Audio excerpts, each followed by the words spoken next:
નમસ્તે વિદ્યાર્થી મિત્રો, હું છું ભાર્ગવ લાઠિયા અને સ્વાગત છે તમારું આપણી આ એજ્યુકેશનલ એક્સપર્ટ યુટ્યુબ ચેનલ ઉપર. મિત્રો, ધોરણ 10માં વિષય સામાજિક વિજ્ઞાન ગુજરાત માધ્યમિક અને ઉચ્ચતર માધ્યમિક શિક્ષણ બોર્ડ ગાંધીનગર દ્વારા જે ઓગસ્ટ મહિનાની અંદર 10મા ધોરણમાં સામાજિક વિષય વિજ્ઞાનની જે પ્રશ્ન બેંક 2 જે મિત્રો આવી છે, બરાબર, એનું આજે આપણે સોલ્યુશન છે તે જોવાના છે. મિત્રો, આ પ્રશ્ન બેંકની અંદર ચેપ્ટર નંબર 3, 4, 9 અને 10 આ 4 પ્રકરણોના ક્વેશ્ચન છે તે આપેલા છે, બરાબર. તો જેમાં આજે આપણે જોવાના છે સેક્શન એનું સોલ્યુશન. ચલો તો શરૂઆત કરીએ મિત્રો. વિભાગ એ માં તો કે પહેલા તમને માગ્યા મુજબ જવાબમાં જોડકા આપ્યા છે, બરાબર. તો જોડકાઓમાં પહેલું છે કે ભાઈ ઋગ્વેદની ઋચાઓ. તો મિત્રો કેટલી હતી ઋગ્વેદની ઋચાઓ? તો કે ઓપ્શન જી આવશે 1028. બીજું છે ઉપનિષદની સંખ્યા. તો મિત્રો ઉપનિષદ કેટલા છે? ઓપ્શન ઈ 108 છે. મહાભારતના શ્લોક કેટલા છે? તો મિત્રો મહાભારતના શ્લોક છે 1,00,000, બરાબર. ત્યારબાદ તો કે ઋષિઓની ભાષા કઈ છે મિત્રો? તો કે ઋષિઓની ભાષા સંસ્કૃત. પાંચમું છે બૌદ્ધ સાહિત્યની ભાષા. તો બૌદ્ધ સાહિત્યની ભાષા કઈ કહેવાય મિત્રો? પાલી. ઓપ્શન સી પાલી, બરાબર. ત્યારબાદ છે દિલ્હીના સુલતાનોની રાજ્ય ભાષા. તો દિલ્હીના સુલતાનોની રાજ્ય ભાષા મિત્રો ફારસી.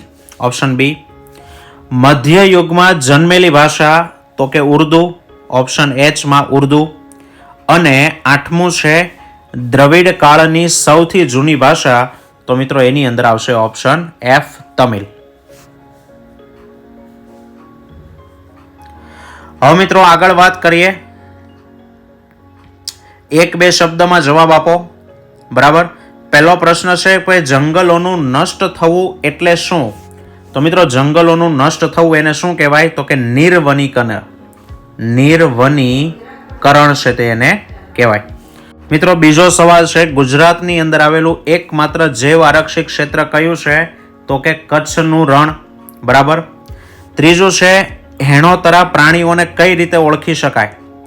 તો મિત્રો હેણોતરા પ્રાણી કઈ રીતે ઓળખવામાં આવે? તો કે શિયાળથી છે તે થોડું ઊંચું હોય, ભરાવદાર ગોળ મોઢું અને ઊંચા કાન, આ એની ઓળખ છે. આવી રીતે હેણોતરા પ્રાણીને ઓળખી શકાય. ચલો ત્યાર પછી ચોથો પ્રશ્ન છે કે ભાઈ એક સમયે ડુંગાંગ ગુજરાતના કયા દરિયા કિનારે જોવા મળતી હતી? તો મિત્રો ડુંગાંગ એ ગુજરાતના સૌરાષ્ટ્રના દરિયા કિનારે, ખાસ કરીને કચ્છનો અખાત, બરાબર, પણ જવાબ આપણે સૌરાષ્ટ્રના દરિયા કિનારે છે તે જોવા મળતી હતી. પછી છે પાંચમો સવાલ કે કયા રાજ્યના સમુદ્ર તટે સમુદ્રી કાચબા ઈંડા મૂકવા માટે છે તે આવે છે?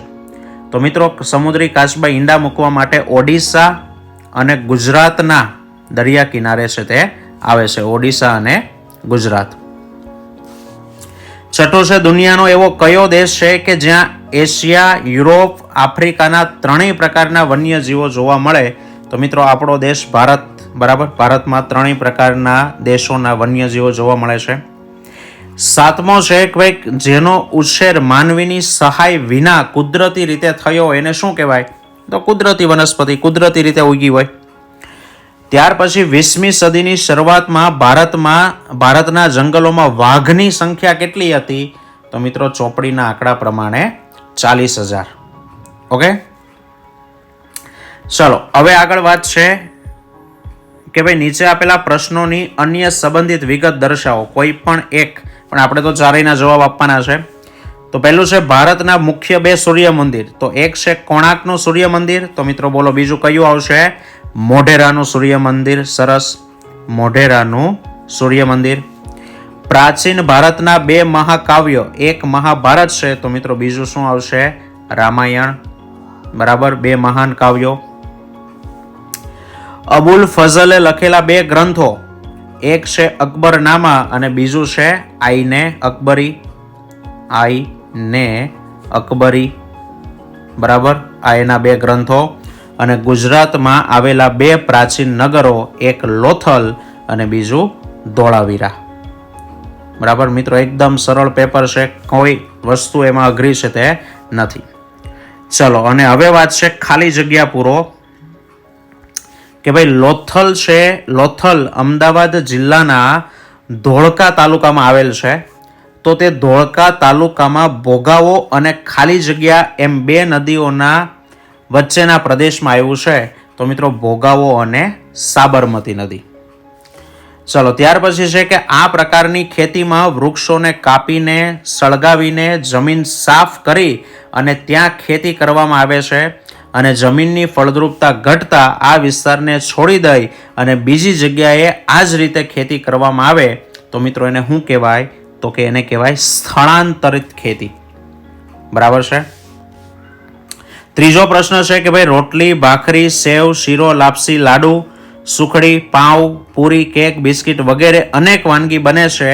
આથી જ ખાલી જગ્યાને અનાજનો રાજા છે તે કહેવાય. તો મિત્રો ઘઉં. આ બધું શેમાંથી બને છે? ઘઉંમાંથી. અને ચોથો પ્રશ્ન છે કે ભાઈ ચિત્તો ભારતના જંગલોમાંથી સંપૂર્ણ નામશેષ થયેલ છે અને હાલ તે કુદરતી આવાસમાં ફક્ત ખાલી જગ્યા ખંડમાં જોવા મળે છે અને ભારતમાં તે પ્રાણી સંગ્રહાલયમાં જોવા મળે. તો મિત્રો ક્યાંથી જોવા મળે છે? આફ્રિકા ખંડની અંદર, આફ્રિકાની અંદર ચિત્તાઓ છે તે જોવા મળે. તો મિત્રો આ હતું વિભાગ એ નું સોલ્યુશન. આવતા વિડીયોમાં વિભાગ બી નું સોલ્યુશન જોશું. ત્યાં સુધી જય હિન્દ, જય ભારત.